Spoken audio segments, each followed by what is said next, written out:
जेनाखि आसामनिनो बा भारतनिनो मोनसे मुंदांखा फुटबल टुर्नामेन्ट फुटबल ट्रफी जायखौनाखि जोङो लकप्रिय गपिनाथ बरदलै फुटबल ट्रफी होननानै बुङो। बियो गिबि खेबनि थाखाय चिराङावल' नङा बड'लेण्डआवनो फार्स्ट टाइमनि थाखाय जादों होननानै जोङो बुंनांगोन।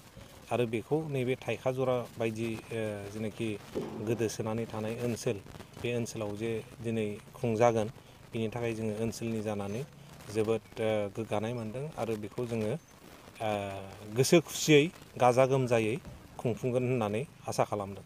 जोङो बेहाय गिबियैनो जिहेतु जोंनाव इन्डियानिनो जोबोद गिदिर गिदिर टीम जेरै हमनानै ला ISL गेलेनाय team north east United FC नोङो नर्थ इस्टनि आरो इन्डियानिनो जोबोद गिदिरथार टीम मुंदांखा टीम शिलं लाजं आसाम रेजिमेन्टेल सेन्टार आरो जोंनिनो मोनसे लकेल टीम इउनाइटेड चिरां दुवार FC बेफोर टीमा बाहागो लागोन हिसाबै जोबोद खरसानि खोथा दङ बाहेरानिफ्राय फैनाय थानाय जानाय दोननाय दा बिनि थाखायनो जोङो नायगिरिफोरनिफ्राय 100 रां खरि टिकेट बानायनाय जादों दैलि टिकेट आरो जायफोरनाखि बिथांमोना दैलि नायनो लुगैदों बिथांमोननि थाखाय जोङो मोनसे गेलारि बानायगोन VIP गेलारि होननानै 6थाबो मेचनि थाखाय बिथांमोननो जोङो 2000आव 2000 खरि मोनसे सिजन टिकेट हिसाबै जोङो बानायनाय जादों। प्रिपारेसनाथ' जोंना गासिबो जाजोब्बाय फिल्डआथ' जोंना साफा खालामनायनि जेनाखि हाबाफारि बियो सोलिगासिनो दङ। जोंहा जेसेबां नांगौखिनि प्रिपारेसन टीमनिफ्राय लानानै एकमडेसन दोननायनिफ्राय लानानै बेफोरो गासिबो जोंना जाजोब्बाय।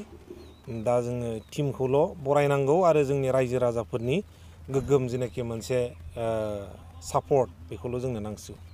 खेलानि टाइमखौ जोङो रायलायलायनानै जिहेथु जोंना सानबायाबो दा लावबोबाय दा बिनि थाखायनो जोङो जेनाखि गुवाहाटी स्पर्ट्स एस'सिएशन बे गुवाहाटी स्पर्ट्स एस'सिएशननि टेकनिकेल टीमजों रायलायनानै बिथांमोनहा 3:15 जागायनायनि खोथा होनबाय थादों। जोंहा इनगुरेल जेनाखि मेट्स बियो इउनाइटेड चिरां दुवार FC आरो नर्थ इस्ट इउनाइटेड FCनि गेजेराव जागोन। जिहेतु बाहाय इनगुरेल सेसन बेहाय जोंना जोंनि BTCनिनो मानगोनां चिफ बिथां प्रमद बर'आ गाहाय आलासि महरै नुजाफैगोन। दा बिनि थाखायनो ओइदिनखालि जोंनि जेनाखि मोनसे मेलनि हाबाफारि बियो 1 बाजिनिफ्रायनो जागायगोन। जाबाय।